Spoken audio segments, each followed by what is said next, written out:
नमस्कार दोस्तों, आपका स्वागत है। आज हम बात करेंगे दोस्तों कि जब मृत्यु का इंसान का समय आ जाता है और इस दुनिया से वो उस दुनिया में चला जाएगा, तो उसकी जो बीच में जो घड़ी होती है जहाँ पे इंसान इस शरीर से निकल कर बाद में वो अलग एक आत्मा के स्वरूप में चला जाएगा। तो ये जो पल है हर एक इंसान के लिए बहुत ही ज़्यादा महत्वपूर्ण होता है और सारे ही लोगों को इससे गुजरना पड़ता है। तो इस चीज़ को लेकर बहुत ज़्यादा मन में लोगों की घबराहट भी होती है। तो इसके बारे में जब आत्माओं को पूछा गया कि आखिर ये चीज़ किस तरीके से होती है, ये जो घटना होती है वो आत्मा के साथ किस तरीके से होते हैं, तो इसके बारे में उन्होंने जो भी बातें कही है मैं आपको समझा के कहने की कोशिश करता हूँ।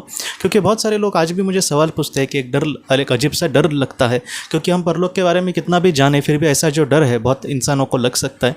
तो जो आत्माएँ हैं उन्होंने अलग अलग तरीके से इसको कहने की कोशिश करी है। सबसे पहला प्रकार उन्होंने कहा है कि नेचुरल तरीके से कोई बीमारी से वगैरह समझो चला जाए तो उस केस में इंसान को क्या लग सकता है। उसके बाद उन्होंने कहा है कि दुर्घटना में इंसान इस तरीके से समझो चला जाए तो उसको किस तरीके से चीज़ें लग सकती है। तो इसके बारे में उन्होंने जो भी बातें कही है मैं आपके सामने रखता हूँ। सबसे पहले उन्होंने कहा है कि समझो कोई इंसान बहुत ही ज़्यादा बीमार है तो ऐसे समय में वो बहुत ही ज़्यादा अशक्त लगेगा उसको, ऐसे पूरे तरीके से एनर्जी नहीं होगी उसकी, तो अच्छे से बात नहीं कर पाएगा, अच्छे से सांस भी हो सकता है कि ना ले पाए। तो इन सारी चीज़ों में उसको एक जैसे लंबी नींद किसी को आ जाती है तो वैसे नींद जैसे उसको लग सकता है। और नींद आने के बाद वो ये कहता है कि पहले तो आंखों के सामने उसके अंधेरा होगा, लेकिन उसके बाद नींद उसको ऐसे लगेगा कि मैं तो अभी जागरूक हो गया हूँ, जैसे मैं नींद से उठा हूँ। और बाद में उसको प्रकाश दिख सकता है, उसको सारी जो चीज़ें होती है वो कुछ अलग तरीके से दिख सकती है। जैसे जैसे हम रोज़ के जीवन जैसे देखने की हमें आदत होती है तो उससे कुछ अलग उसको दिख सकता है। उसको ये लगेगा कि मैं चारों तरफ देख पा रहा हूँ, जैसे इंसान के स्वरूप में हम आगे ही देख सकते, पीछे नहीं देख सकते। ज़्यादा से ज़्यादा साइड का वगैरह हमें नज़र आएगा, लेकिन पीछे की चीज़ें हम नहीं देख सकते। लेकिन आत्मा इन सारी चीज़ों को देख सकती है।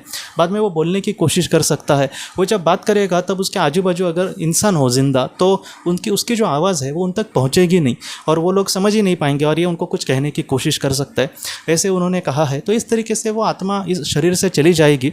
आत्मा शरीर से जाते समय बहुत सारे लोगों को लगता है कि हमें बहुत ज़्यादा दर्द पीड़ा सहन करनी पड़ेगी। जब इंसान इस तरीके से चला जाए, अगर बीमारी में समझो बहुत ही ज़्यादा वो बीमार है, तो ऐसे में उसके साथ ज़्यादातर चीज़ें ऐसी होती है। और उसके बाद की जो घटना है वो कुछ इस तरीके से होगी कि ऐसे कुछ पल ही चलेगा, कुछ मिनट तक वगैरह समझो, या फिर कुछ सेकंड तक, और उसके बाद उसको सामने एक प्रकाश दिख सकता है या फिर कुछ ऐसे लोग जो उससे अच्छे से बात कर सके और उसको वो कहने की कोशिश करेंगे आत्माएं कि आगे तुम्हें अभी लेकर हम जाएंगे और इसके बाद आके तुम्हारे साथ क्या क्या होगा। ये सारी चीज़ें महत्वपूर्ण जो होती है वो बड़ी बड़ी आत्माएं या फिर उसके जो करीबी लोग हैं वो उसको लेने के आने के बाद उसको सारी चीज़ें बहुत ही अच्छे से कहेंगे। तो इस तरीके से अगर कोई बीमारी में चला गया तो उसको ऐसे परिस्थिति का सामना करना पड़ता है। दूसरा कहा है कि दुर्घटना एकदम अनएक्सपेक्टेड चीज़ होती है। तो इन सारी चीज़ों में थोड़ी सी अलग चीज़ें हो सकती है आत्मा के साथ। एक आत्मा को जब पूछा गया कि तुम इस दुनिया से कैसे चले गए थे, तब एक दुर्घटना में वो कार चला रहा था और उसने अपना अनुभव जो है वो कुछ इस तरीके से कहा है। वो ये कहता है कि मैं कार चल रहा हूँ और सामने से एक दूसरी गाड़ी आकर ज़ोर से मुझे उसने ठोक दिया। वो ये कहता है कि वो आते समय में एकदम घबराया रहा था, वो तो मुझे चीज़ याद है, लेकिन उसके बाद वो बोलता है कि मुझे कुछ भी याद नहीं। जैसे हम नींद में सोने चले जाते हैं तब बहुत थक गए, अभी नींद आएगी वगैरह ऐसे सोच के हमें नींद आ जाती है, कब हमें पता नहीं चलता। तो वैसी ही चीज़ सेम टू सेम उस इंसान के साथ हुई थी। और वो ये कहता है कि जब मेरी नींद जैसे खुली तब मैं गाड़ी के बाहर वो था और वो देख रहा है कि गाड़ी का एकदम पूरी वाट लग गई थी सामने के साइड की। और वो ये कहता है कि मैंने अपने आप को जब देखा तब एकदम बुरी अवस्था में मेरा शरीर था, लेकिन उस शरीर को देखकर मुझे लगा ही नहीं कि वो मेरा शरीर है। वो ये सोच रहा था कि किस इंसान के साथ कितना बुरा हुआ है, भगवान इसकी रक्षा करना, ऐसे उसने बोला। और बाद में उसको याद आया कि अरे ये तो खुद मैं हूँ। तो इस तरीके से वो ये कहता है कि दर्द वगैरह वैसे तो कुछ भी नहीं हुआ, सारी चीज़ें एकदम नेचुरल तरीके से एकदम घट गई। और बाद में उसने ये कहा कि उसको किसी एक प्रकाश ने आकर कहा कि अभी तुम्हारा समय आ गया है, हम आपको लेने के लिए आए हैं। तो ऐसी उस चीज़ की उसकी हो गई थी। अगर हम विस्पर ऋतु की बात करें तो वो ये कहते हैं कि हम कार से जब जा रहे थे उनकी गाड़ी से, तब उनके सामने वो ये कहते हैं कि एक काली परछाई उन्होंने देखी और काली परछाई एकदम रास्ते के सामने ही आई उनकी। और जब उन्होंने उसको जैसे कोई सामने आए तो गाड़ी घुमा देते हैं हम लोग क्योंकि उसको ठोक ना दे, इसलिए गाड़ी जब घुमा दी उन्होंने तब एक पेड़ को जाके जोर से टकराई थी गाड़ी।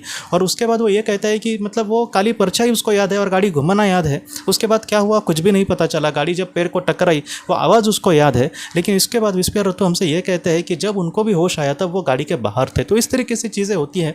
बहुत सारे लोग, मैं ये सारी बातें आपको क्यों कह रहा हूँ, क्योंकि बहुत सारे लोगों को यही लगता है कि बहुत ही ज़्यादा ज़्यादा दर्दनाक चीज़ें होती है, बहुत ही ज़्यादा बुरा होगा, हमें बहुत ज़्यादा दर्द होगा, तो ऐसी चीज़ें ज़्यादातर नहीं होती। क्या है दोस्तों कि जो जीवन है और ये मृत्यु जो है वो एक नेचुरल प्रक्रिया है, और इन सारी चीज़ों में मैंने जितना देखा है, जो सर्वशक्तिमान ईश्वर है वो जितना से जितना हो सके इसको आसान ही करने की कोशिश करते हैं, इस प्रक्रिया को, जब आत्मा शरीर से बाहर जाएगी। एक आपको उदाहरण देता हूँ, बहुत अजीब ये लग सकती है बातें, लेकिन मैंने पहले भी ये बात कही थी कि एक इंसान का मृत्यु मतलब होना था, और एक दुर्घटना ऐसी थी उसकी कि वो गाड़ी से जा रहा है और उसकी जो गाड़ी थी मतलब स्लिप होके मतलब पुल के नीचे मतलब पानी में गिर जाएगी, पुल के ऊपर से पानी में नीचे गिर जाएगी, जैसे ब्रिज होता है उससे। तो वहाँ पर क्या हुआ दोस्तों, इसकी गाड़ी जो नीचे गिर रही थी और अब इसको पता चला कि मैं शायद बचूंगा नहीं क्योंकि गाड़ी अभी पानी में गिर रही है। और उसके बाद दोस्तों गाड़ी पुल को मतलब इसका जो शरीर इसके मतलब एक पानी में मतलब जाने के ही पहले उसकी आत्मा ने उसका शरीर छोड़ दिया था, और बाद में उसने मतलब उसको लेने के लिए कुछ आत्माएं आई, उनको लेकर बाद में उसके आत्मलोक में चले गए। तो इस तरीके से ये प्रक्रिया जो होती है वो ऐसे नेचुरल तरीके से होती है, इसको लेकर हमें घबराना नहीं है। मैं आपको सच कहूँ तो एक अच्छा इंसान जो इसने अच्छे काम किए हैं, ज़्यादातर ऐसी मध्यम स्तर की समझो आत्मा हो या फिर कोई एकदम अच्छा इंसान हो, ऐसे जो लोग होते हैं सारी चीज़ें उनका नेचुरल तरीके से अच्छी होंगी, उनको लेने के लिए बहुत बड़ी बड़ी आत्माएँ आएंगी, और वो अपने मतलब जो भी उनका निर्धारित जगह होगी वहाँ पर वो बहुत ही खुशी से, बहुत ही समाधान से रहते हैं दोस्तों।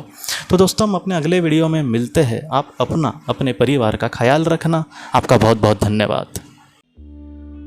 जिन्होंने किसी अपने को खोया है, यह किताब आपको बहुत सारे सवालों के जवाब दे सकती है, जैसे हमारे जीवन में ऐसे दुख आखिर क्यों आते हैं, इसके पीछे क्या कारण हो सकते हैं, कुछ ऐसे कार्य जिससे हम अपने जीवन में आगे बढ़ने की कोशिश कर सकते हैं, ध्यान और प्रार्थना कैसे करें, इन सारी बातों के बारे में आपको बहुत ही अच्छे से मार्गदर्शन मिल सकता है। और सबसे अच्छी बात कि यह आपको किताब पढ़ने की भी ज़रूरत नहीं, यह आपको ऑडियो बुक के ज़रिए व्हाट्सएप पर भेजी जाएगी। अगर आपको यह किताब चाहिए तो कृपया इस व्हाट्सएप नंबर पर मैसेज करें।